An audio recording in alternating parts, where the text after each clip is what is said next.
Please watch the new video from the YouTube channel Kukingen.dat. And don't skip it. Just listen to the reviews while relaxing with family. Enjoy. Halo Sobat Kukangen, semoga selalu sehat dan tetap semangat.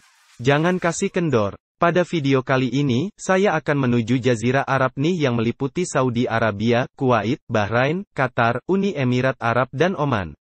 Sebelumnya perlu diketahui, dari 5 negara Arab yang saya sebut tadi itu, hanya Bahrain yang letaknya dibatasi oleh perairan, sedangkan kelima negeri lainnya, yaitu Saudi Arabia, Kuwait, Qatar, Uni Emirat Arab dan Oman, semuanya terhubung dalam satu daratan.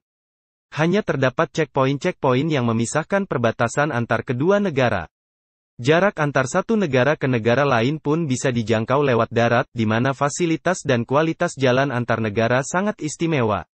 Selain lebar-lebar jalannya, juga permukaan jalannya sangat mulus dalam arti tanpa atau jarang yang berlubang-lubang dan tebel-tebel lagi aspalnya bro. Jadi kebayangkan, mantap banget jika traveling antar negara. Gas terus bang. Mungkin banyak dari kita yang belum bahkan tidak tahu tentang keadaan di negara-negara Arab ini. Dalam bayangan kita, mungkin negeri-negeri itu, masih dikelilingi gurun-gurun pasir dan terbelakang dari segi teknologi ataupun konstruksi. Salah. Kita salah menduga tentang itu. Memang sih, 30 atau 40 tahun lalu mungkin benar seperti itu. Tapi semenjak ditemukan dan diproduksinya emas hitam atau minyak bumi di negara-negara ini, boom. Terjadi perubahan yang sangat cepat di berbagai sisi, baik itu kehidupan maupun infrastruktur. Dengan mudahnya merubah padang pasir menjadi metropolitan nan sibuk dan macet, seperti halnya Dubai yang merupakan salah satu daerah bagian dari Uni Emirat Arab. Sebenarnya tidak hanya Dubai yang saat ini menjadi barometer, tapi juga Muscat Oman, Riyadh Arab Saudi, Manama Bahrain dan juga Doha yang merupakan ibu kota Qatar, dan patut diketahui bahwa Qatar merupakan negara terkaya nomor 1 di dunia. Bahkan sejak dipilihnya Doha Qatar menjadi tuan rumah Piala Dunia Sepak Bola tahun 2022 nanti, saat ini pembangunan fasilitas nomor 1 sudah dimulai guna menunjang penyelenggaraan FIFA World Cup 2022 nanti. Stadion-stadion sepak bola megah dan canggih saat ini sedang dalam tahap penyelesaian. Mal-mal besar sedang dibangun guna menarik turis mancanegara untuk berkunjung, menikmati kemegahan kota dan fasilitasnya nanti. Keren abis pokoknya. Gedung-gedung megah dan pencakar langit juga sedang terus dibangun di Qatar ini, sehingga akan menyamai kemegahan gedung tinggi Burj Al Khalifa di Dubai. Selain Qatar dan Emirat, negara dekat Emirat, yaitu Oman juga sedang gencar membangun fasilitas-fasilitas dan infrastruktur yang membuat nyaman penduduknya. Oman mempunyai keindahan yang berbeda disebanding negara-negara tetangganya, di mana Oman tidak hanya memiliki pantai yang indah, juga terdapat banyak sungai-sungai intermiten atau disebut wadi, padang pasir yang luas, juga pegunungan batu yang cocok untuk trekking. Gunung batu tertinggi mencapai 3.000 meter dari permukaan laut, bisa dicapai sampai puncak dengan mengendarai mobil. Jalurnya difasilitasi dengan kondisi yang mantap jiwa, aspal tebal dan lebar, walaupun berkelok-kelok. Cukup bisa membuat adrenalin kita tertantang dan jantung berdenyut kencang, apalagi saat jalan menurun. Nanti ya kita bahas lebih dalam lagi tentang ini. Nah itulah sekilas gambaran umum negara-negara di Semenanjung Arab atau negara Teluk istilah kerennya. Yuk, kita kembali membahas yang simpel-simpel dan tipis-tipis aja dulu ya, tapi tetap menarik untuk disimak, yaitu tentang baju yang dipakai oleh penduduk lokal sehari-hari di setiap aktivitas. Nah, pakaian tersebut merupakan pakaian nasional mereka dan menjadikan kebanggaan mereka ketika memakainya. Itu yang harus kita miliki sebagai warga suatu negara. Bangga akan apapun dengan negerinya. Dan untuk warna pakaiannya, paling umum serta favorit dan selalu dipakai oleh kebanyakan penduduk lokal di Arab adalah warna putih, khususnya untuk pria dan warna hitam untuk para wanita, walaupun ada juga yang memakai warna-warna lainnya, tapi jarang sih. Mereka lebih sering pakai warna putih dan hitam.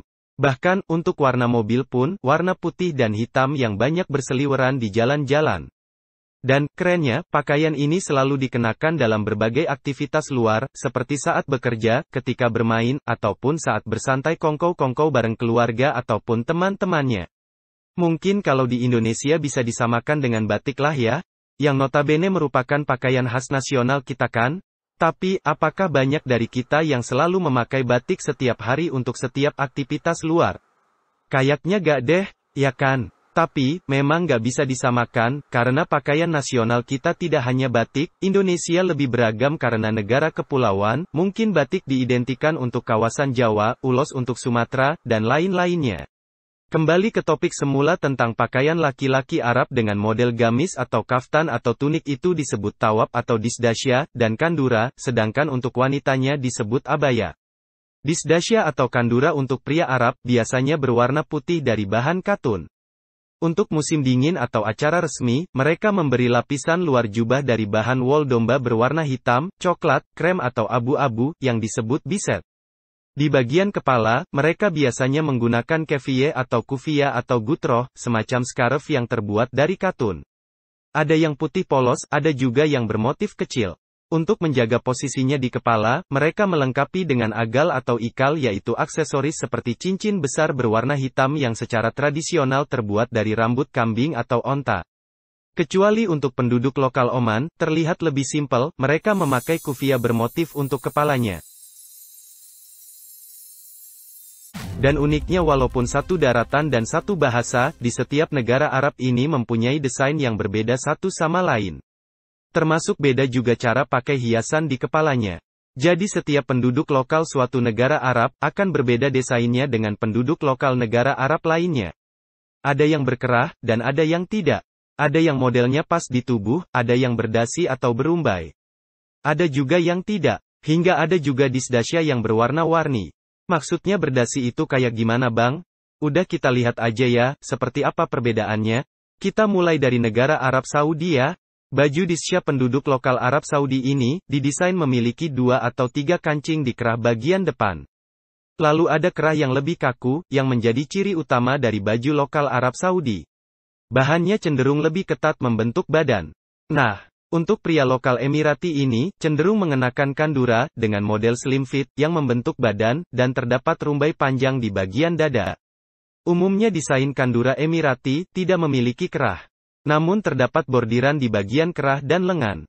Dari desain Emirati, sekarang kita kupas kandura yang dipakai penduduk lokal Bahrain, yang desainnya dibuat lebih longgar dan memiliki kerah berbahan lembut berbentuk kerah kemeja pada umumnya. Sedangkan di negara Timur Tengah lainnya yaitu di Oman, baju gamis yang juga disebut disdasya cenderung lebih pendek dan lebih berwarna-warni seperti coklat dan abu-abu.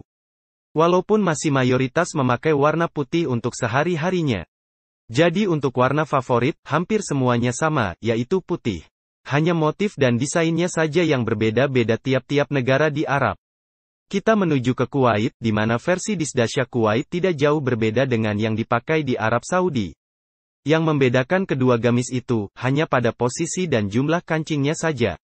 Disdasya Kuwait hanya memiliki 1 kancing di bagian kerah saja. Dan umumnya disdasya Kuwait berbahan slim yang membentuk badan. Nah, untuk penduduk lokal di Qatar, baju gamisnya nampak berbeda pada umumnya jika dibandingkan dengan baju gamis yang sudah saya ulas sebelumnya. Biasanya putih berbahan katun menjadi warna khas dari kandura ini, namun berbeda di Qatar di mana warna kandura Qatar lebih mengkilap. Sama seperti kandura di UAE di mana kandura tidak berkerah dan terdapat kantung di bagian dada. Itulah sekilas ulasan singkat mengenai baju gamis yang selalu dipakai dan menjadi kebanggaan penduduk pria di Jazirah Arab ini. Nah, sekarang akan saya ulas sedikit tentang abaya, yaitu baju gamis yang dipakai sehari-hari oleh penduduk wanita di negara-negara Arab. Abaya bisa dikatakan sebagai jubah atau mantel yang dikenakan sebagai terusan dan difungsikan sebagai pakaian luar. Abaya merupakan salah satu model pakaian yang umum dikenakan para wanita di Jazirah Arab, terutama Arab Saudi dan sekitarnya. Abaya berupa pakaian terusan yang menutupi hampir seluruh tubuh pemakainya. Abaya umumnya terbuat dari bahan kain ringan seperti krepe, sifon, sutra atau lainnya yang serupa. Abaya Arab Saudi umumnya monokrom, berwarna hitam, dan telah lama menjadi pakaian keseharian di negara Teluk tersebut. Seperti yang telah disinggung sebelumnya, abaya merupakan salah satu alternatif pakaian muslimah yang mulai trendy.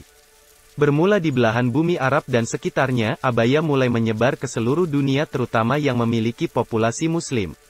Warna yang digunakan umumnya adalah hitam. Berjalan dengan waktu yang membuat adanya perubahan style dan cita rasa fashion yang lebih modern, saat ini abaya bisa tampil polos, namun juga bisa ditambah berbagai bordir atau bahkan diberi manik-manik. Malah akhir-akhir ini, didesain abaya anggun yang dihiasi dengan kristal Swarovski yang mewah. Mantap jiwa A. Itulah ulasan singkat tentang keragaman yang ada di negara-negara Teluk Arab ini. Yang kini, sudah menjadi tujuan bagi wisatawan mancanegara untuk berkunjung dan melihat keunikan tradisi dan alamnya yang memang beda jika dibandingkan dengan negara kita ataupun negara-negara barat. Suatu saat akan saya bahas lagi lebih mendalam ya tentang negara Arab ini.